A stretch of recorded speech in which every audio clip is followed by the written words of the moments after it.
Merci. Madame la députée de Marie-Victorin, s'il vous plaît. Merci, M. le Président. Madame la ministre, il y a 23 millions de dollars entre 2019 et 2024 qui sont inscrits au budget pour des initiatives en prévention de la criminalité et de la radicalisation, soit 4,6 millions de dollars par année. À la lecture des documents de crédit, on voit toutefois qu'il y a seulement un peu plus de 2 millions de dollars qui ont été dépensés dans la dernière année pour de telles initiatives. Donc, 2 millions de dollars sur 4,6, je le répète.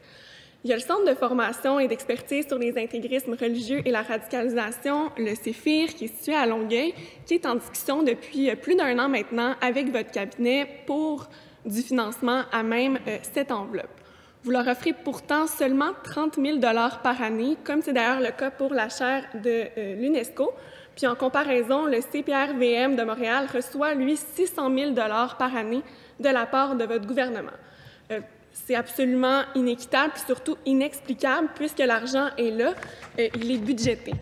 Donc, est-ce que vous pourriez vous engager à hausser à la fois le financement du CEFIR et de la chaire de l'UNESCO? Rapidement, Madame la ministre, s'il vous plaît. Merci beaucoup. Oui, bien, je m'engage à évaluer la demande de la députée de Marie-Victorin quand on aura peut-être plus de temps pour le faire de manière plus détaillée. Merci. Merci, M. le Président.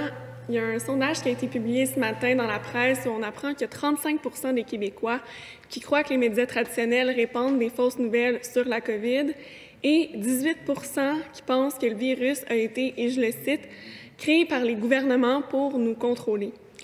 Là, il est temps qu'on cesse de qualifier ce phénomène-là de marginal puis qu'on passe réellement à l'action pour freiner sa propagation. Ça, Madame la ministre, ça passe notamment par le financement de recherche et d'initiatives innovantes en éducation. Je vous ai parlé du CEFIR de Longueuil tantôt. Ils ont justement déposé un projet précisément en ce sens à votre cabinet, mais pour l'instant, depuis sa création en 2016, ils n'ont absolument reçu aucune somme de la part de votre ministère, alors que 4,6 millions de dollars devaient être dédiés à la prévention de la radicalisation chaque année.